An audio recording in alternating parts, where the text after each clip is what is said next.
Olá, tudo bom, pessoal?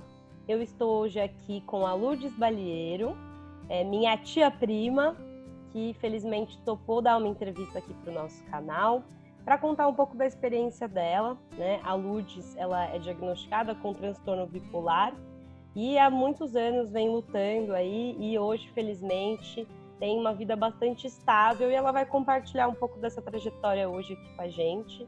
Muito obrigada, Lourdinha, por estar aqui. Então, queria te passar a palavra pedindo para você se apresentar, contar um pouquinho quem é você, o que você faz, né? E aí, se você puder já contar um pouquinho, né, de como que foi esse desenvolvimento, descobrir esse transtorno e como que isso afetou a sua vida, acho que seria muito rico para a gente poder compartilhar aqui, tá bom? Tá joia. Em primeiro lugar, eu agradeço, Bárbara, pela oportunidade, pelo convite, né? Então, meu nome é Lourdes Balieiro, eu trabalho na cidade de Jacareí e no ano de 1997, já vão aí alguns anos, né? Longos anos, eu fiquei viúva e essa viuvez, ela foi uma coisa assim, bastante chocante, porque foi de um dia para a noite, né? Num fim de semana, meu esposo se sentiu mal e entrou no hospital na madrugada já do domingo. E na segunda-feira, o médico convocou toda a família para dizer que ele tinha sido operado, porém ele ocorreu uma falência múltipla dos órgãos e assim ele estava ligado em aparelhos.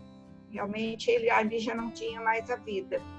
E na manhã daquela segunda-feira, então, eu fiquei viúva com uma filha de 5 anos e um menino que já entrando na adolescência, com 12 anos para 13 anos. Enfim, aí a nossa vida, de uma vida tranquila, né? Com meu esposo como provedor da família, enfim. Eu me vi sozinha com as 2 crianças. Mas, como eu sou advogada, e eu parei bastante tempo, porque foi um combinado que eu fiz com meu esposo.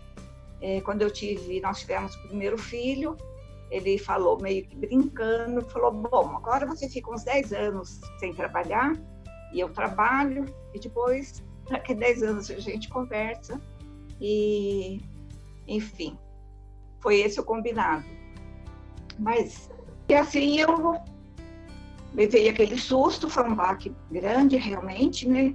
Essa situação da viuvez, o luto, foi bastante difícil elaborar ali com as crianças, mas enfim, eu consegui passar durante um ano. Houveram várias pessoas que me ajudaram, eu morava numa chácara nessa época, eu tinha ali uma casa de caseiro, aí até um amigo, um casal veio com a filha, que era uma menina também de em torno de uns 10, 11 anos, eles vieram para ficar um tempo comigo e ali eles fizeram muita companhia para nós, né?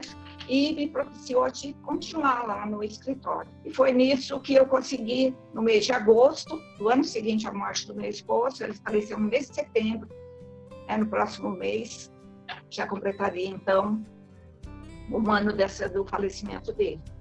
Foi nesse período que eu consegui fazer a mudança do meu escritório, trouxe, enfim, para casa, o meu material de trabalho, livros e tudo mais, e voltei para casa. Nesse período, no mês de setembro, foi que eu, estando mais tranquila, pensei, bom, eu vou estar dentro de casa, e tudo foi providencial, porque eu estava entrando numa fase muito estressante, né? Que foi todo o estresse, desde o falecimento, todo o período da incerteza financeira, a incerteza de que eu conseguiria, enfim, tomar conta dos meus filhos, né? E tomar conta de um trabalho, de uma responsabilidade do trabalho foi que tudo foi muito providencial, porque eu realmente estava sentindo uma estafa que talvez eu não percebesse.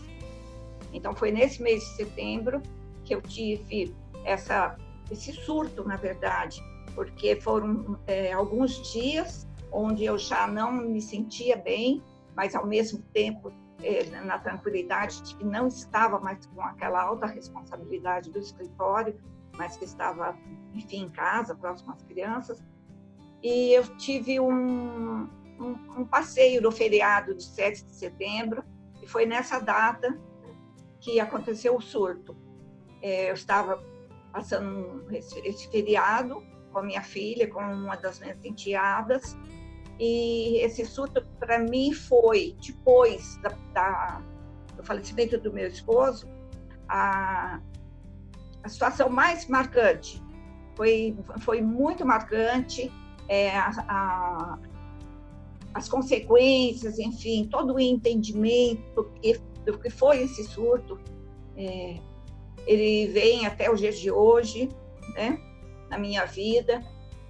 Então, logo foi necessária uma internação. Eu fiquei por 3 dias internada, foram 3 a 4 dias internada.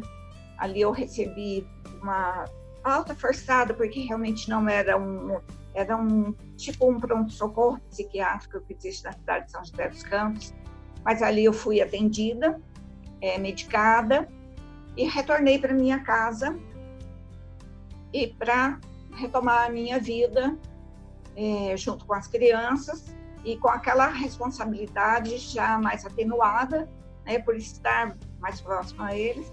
E o meu trabalho, na verdade, com o passar do tempo, eu tive que ir diminuindo a frequência desse trabalho e passei a diminuir e até entregar alguns trabalhos, devolver talvez alguns trabalhos que eu tinha assumido com pessoas, né, conhecidas minhas, que eram meus clientes, no caso, devido à depressão que se instalou. Porque, como eu fui diagnosticada com transtorno bipolar, automaticamente, né, como em vários casos, mas, enfim, houve aquele surto e logo após eu fui entrando numa depressão bastante severa, e ali eu fui sendo medicada, né?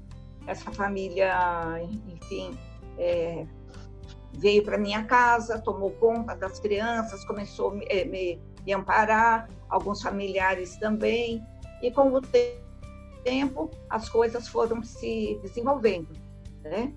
De uma forma assim que eu fui compreendendo, e ao mesmo tempo com bastante dificuldade de aceitar.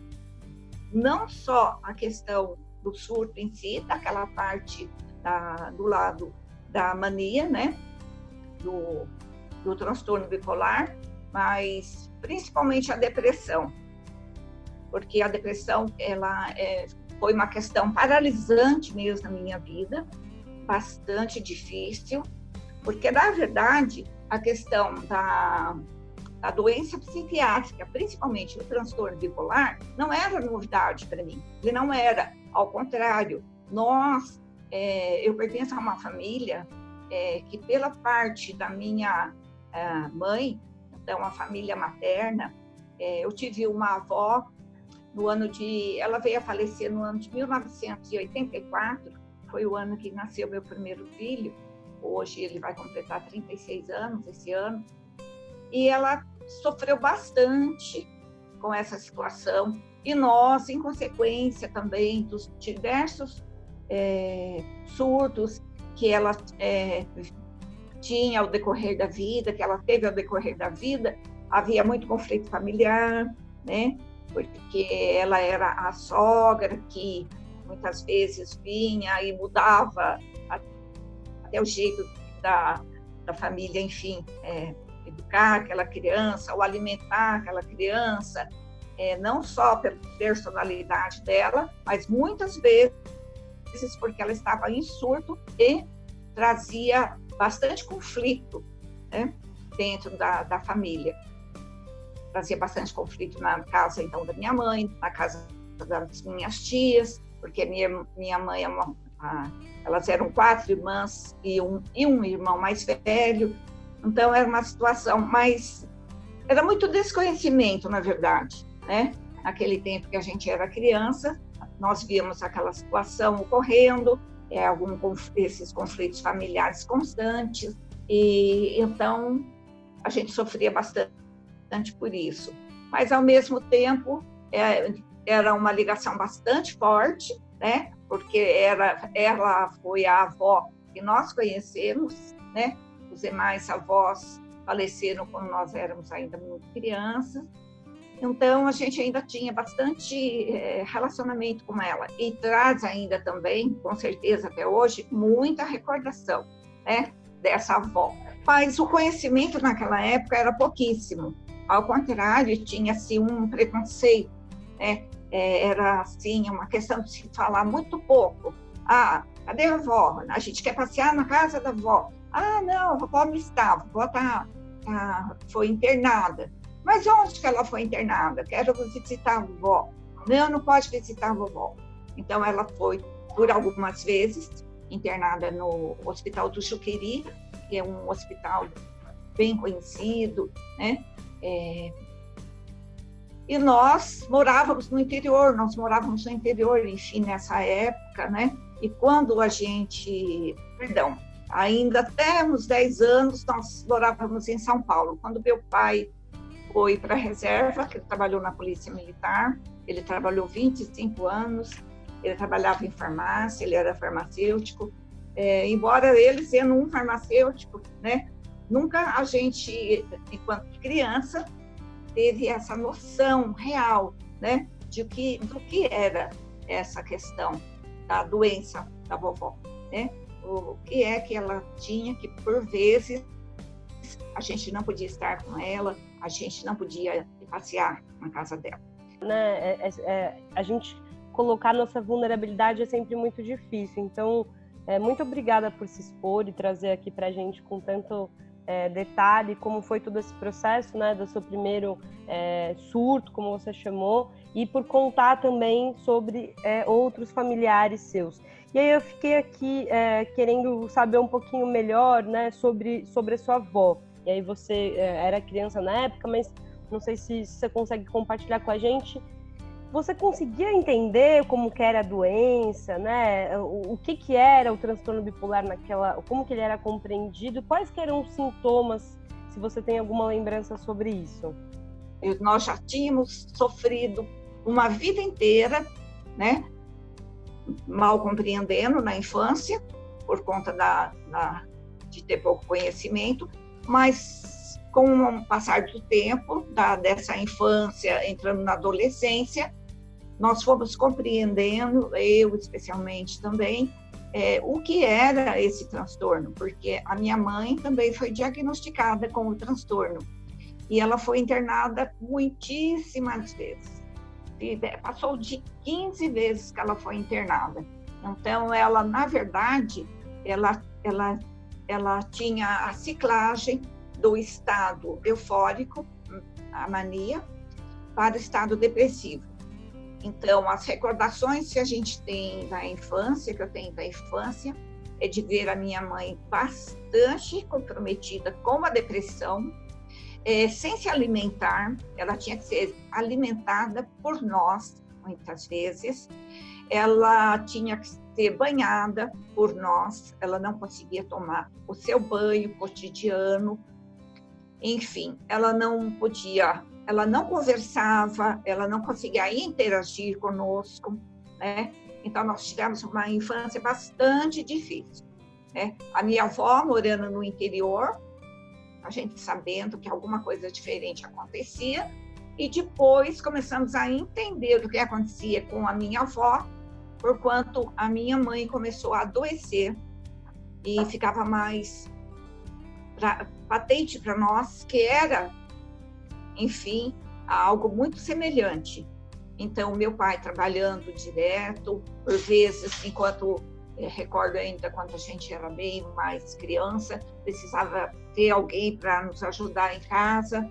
E quando não, a gente, muito criança, começou a assumir os pequenos serviços da casa, até começar a aprender, enfim, a fazer alguma coisa a mais, fazer uma comida, esquentar um alimento.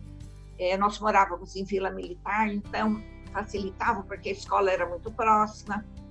Nós também somos 2 mulheres e 2 homens, né? Os filhos da minha mãe. Então, a idade é muito próxima, 1 ano e 7 meses, no máximo 2 anos, de um irmão para o outro. Estudávamos praticamente quase todos na mesma escola. E fomos assumindo, dividindo, enfim, as cargas e tentando cuidar dessa mãe nos meses que ela ficava em casa. Então, ela ficava 3 meses internada, 3 meses em casa.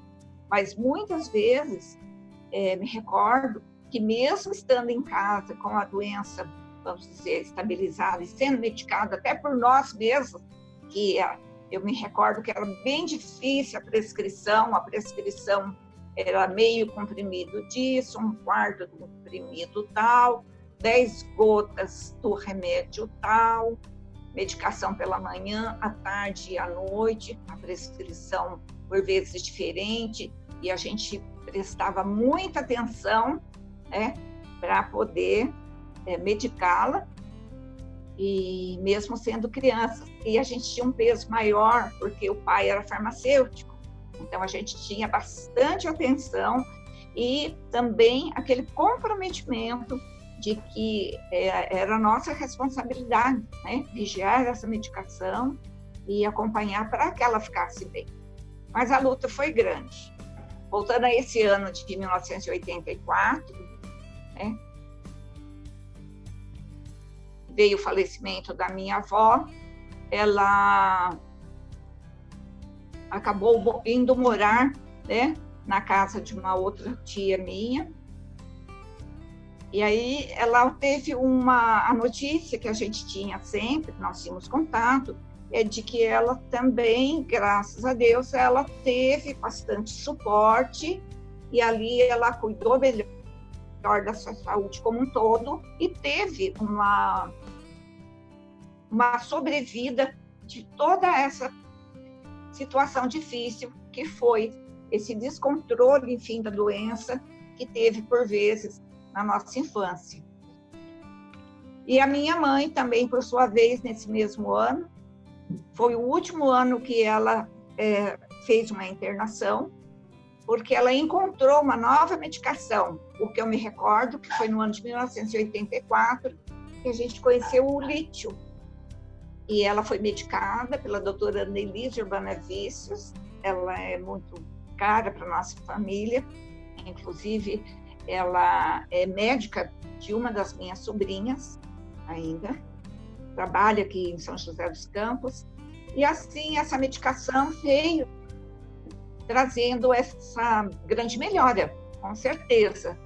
A minha mãe, então, começou a usar essa medicação, né, no ano de 84, e foi lutando ali, usando a medicação, enfim, e cuidando melhor da sua saúde, e venceu. Ela nunca mais foi internada. E ela veio a falecer no ano 2000, e de uma outra situação, que a família da minha mãe também tem a questão do problema cardíaco, né? Porque hoje eu vejo também que os CAPs, né, que nós temos aí nos bairros, enfim, na nossa cidade, e outras oportunidades de tratamento, depende muito da visão, né,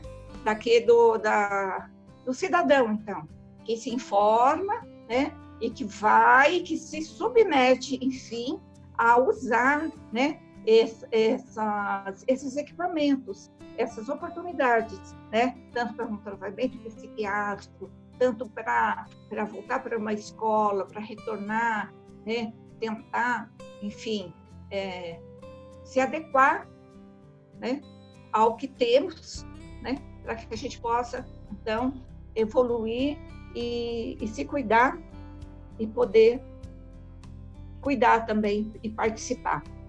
Aí, falar em participar, eu tive muito prazer já de participar de conselhos da minha cidade, de Jacareí, o Conselho da Criança e do Adolescente, o Conselho de Criança de Pessoas com Deficiência, Conselho do Idoso, né? Que são espaços assim, de grandes oportunidades também para os cidadãos, né?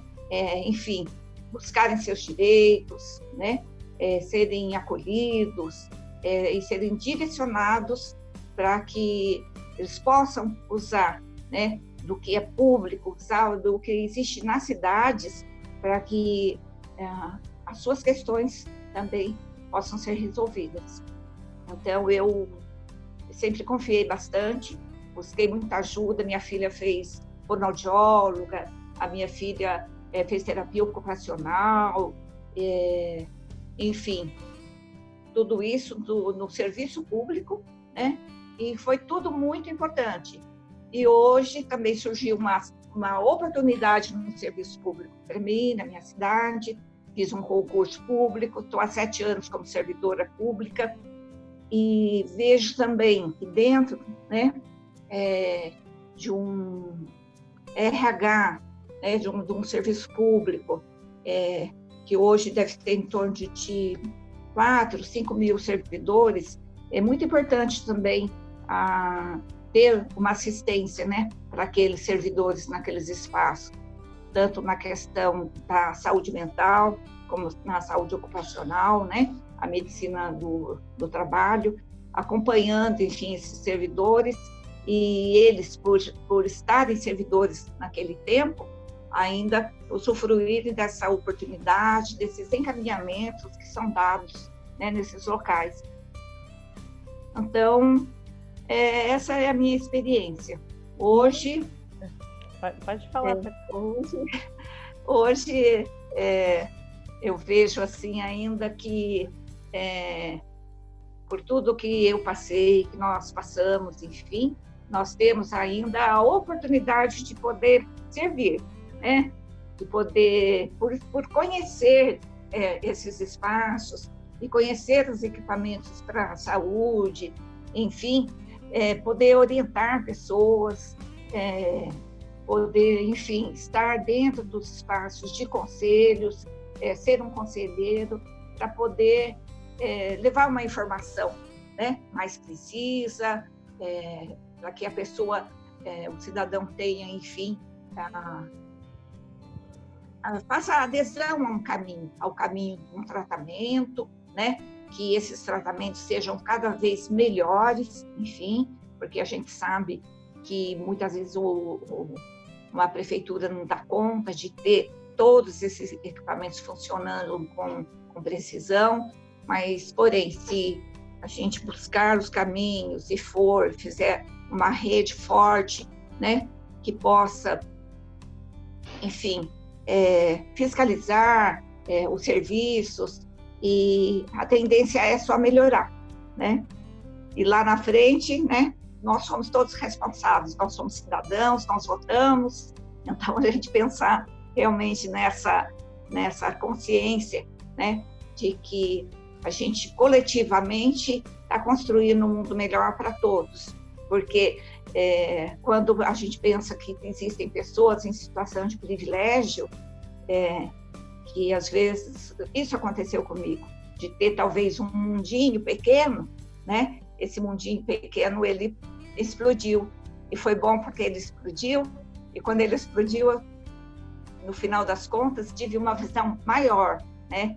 Que existe muita necessidade, mas que existe também muita possibilidade, né? De que todos tenham direito a tratamentos melhores, a viver uma cidade melhor, viver, enfim, uma vida digna, e essa vida digna para todos nós. Nossa, foi uma aula, Lourdes. Muito obrigada por estar aqui. Eu tenho algumas perguntinhas para te fazer. Fiquei com algumas curiosidades. Acho que você tocou em... Consegui responder. Eu diria que mais de 10 pontos que estavam aqui na minha cabeça. Você foi contando e amarrando tudo isso uma narrativa muito bonita e muito heróica, né? Então, assim, primeiro, parabenizar.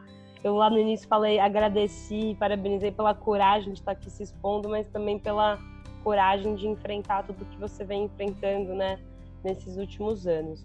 Queria te perguntar sobre você, né? Você citou aí na sua fala que você já tomou o carbonato de lítio por algum tempo, entende que não toma mais.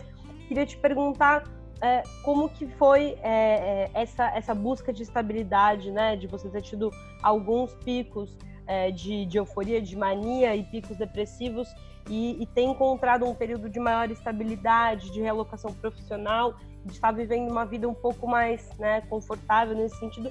O que foi determinante? Foi a medicação? Foi outras coisas, então, outras formas de tratamento, de terapia? O que você acha que, no seu caso, né, porque, claro, a gente não pode estender para todo mundo, mas no seu caso, o que foi muito importante? Sim, a medicação, como a medicação na nossa infância foi uma constante, né? A medicação psiquiátrica que nós vimos a minha mãe tomar. E as internações, então, o tipo de transtorno bipolar da minha mãe era aquele que ciclava, né? Da mania para a depressão. Então, muitas vezes, eu cheguei a ter palavras duras, mas eu tinha um pai que trabalhou 25 anos direto manipulando o remédio no trabalho dele, como militar e farmacêutico, né? E vendo a minha mãe usar toda aquela medicação. Então, o meu pai ficava muito ausente por conta do trabalho e minha mãe totalmente ausente por conta da enfermidade. Então, muitas vezes as minhas palavras foram duras enquanto jovem, o adolescente. Assim, eu não tenho nem pai nem mãe, porque o papai trabalhava demais e a minha mãe ausente por conta da doença. Então, a medicação em si, ela foi o pavor para mim. Eu tinha verdadeiro pavor de pensar que eu teria que começar a tomar uma medicação psiquiátrica. Foi muito, muito difícil. Inclusive, a médica, que ainda está na nossa família até hoje, que trouxe o lítio, o nosso conhecimento, ela falou, não, Lourdes, você está com preconceito com a medicação, você precisa conhecer e usar.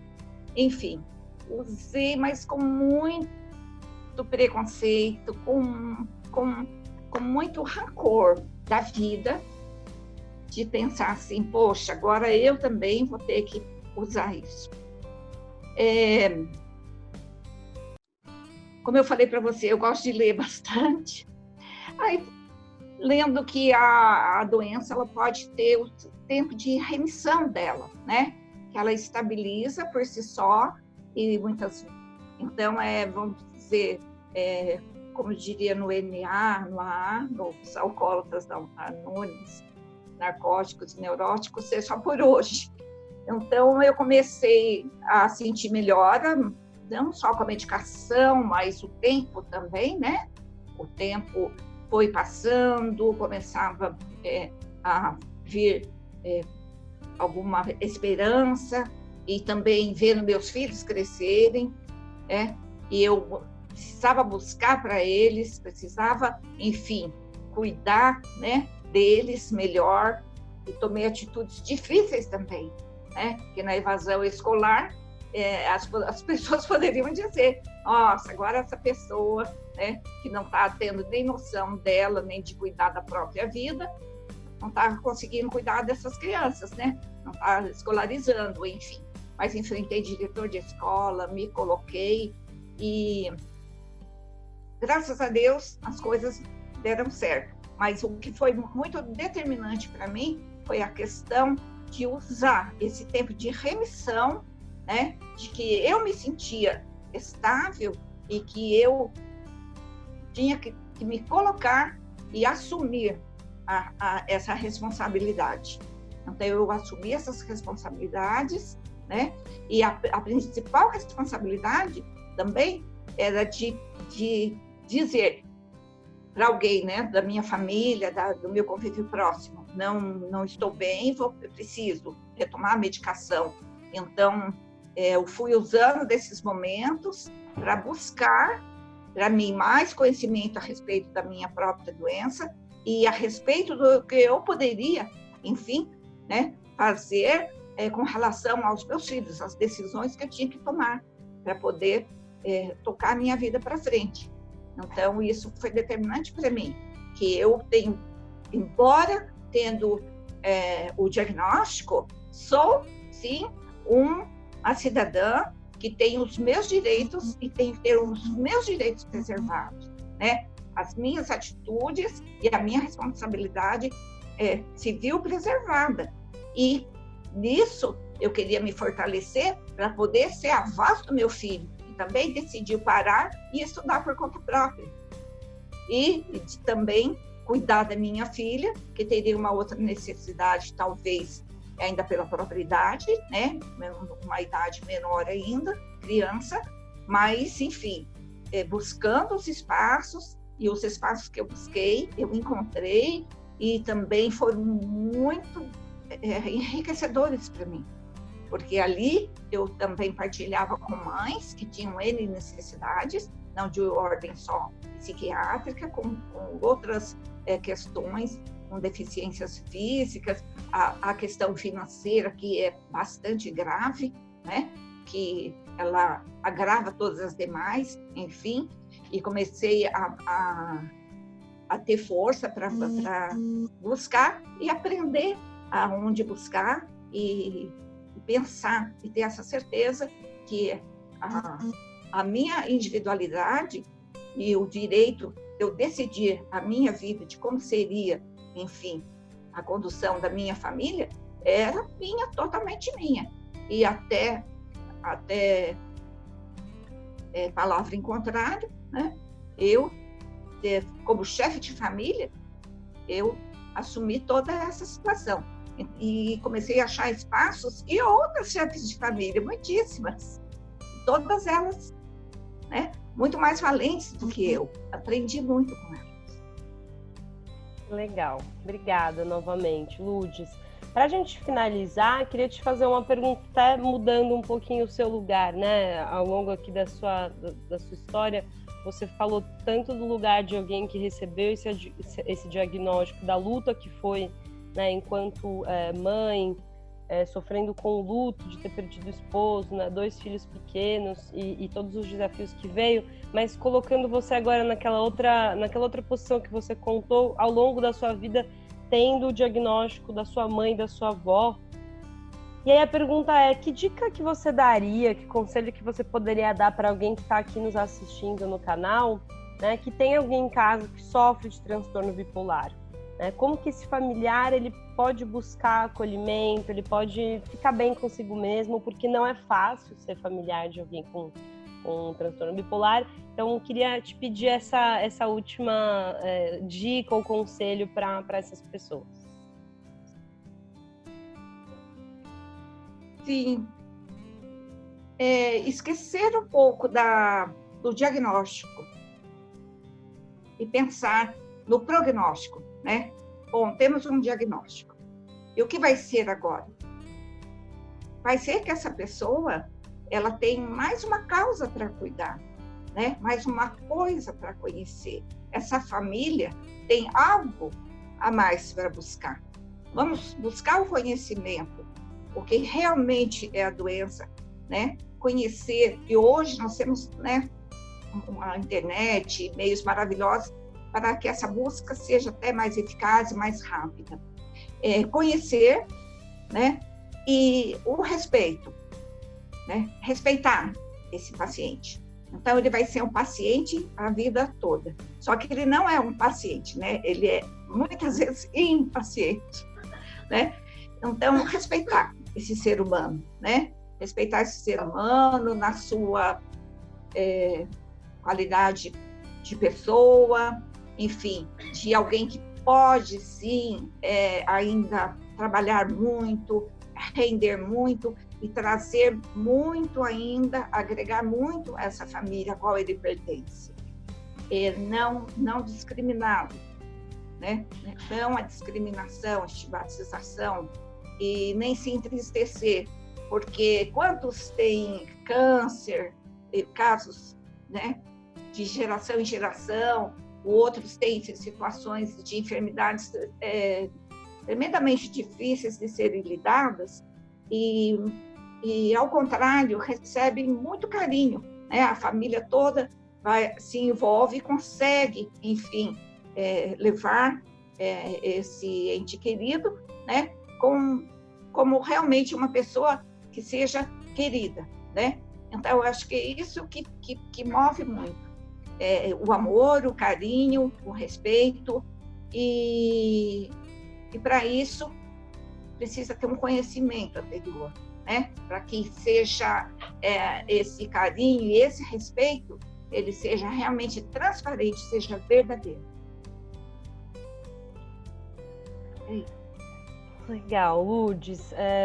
Bom, novamente, obrigada por estar aqui com a gente compartilhando. Acho que seus conselhos finais também foram muito preciosos. Um grande abraço para você. Se quiser fazer algum comentário final aqui para a gente encerrar nosso vídeo, agora é a hora, tá bom? E deixo o meu agradecimento novamente. Então, eu agradeço bastante também, Bárbara, com certeza, porque é um momento de mais uma oportunidade, né? Que talvez o transtorno bipolar me trouxe.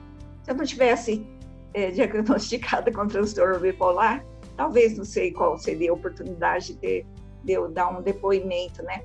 Fazer assim um apanhado da vida. Porém,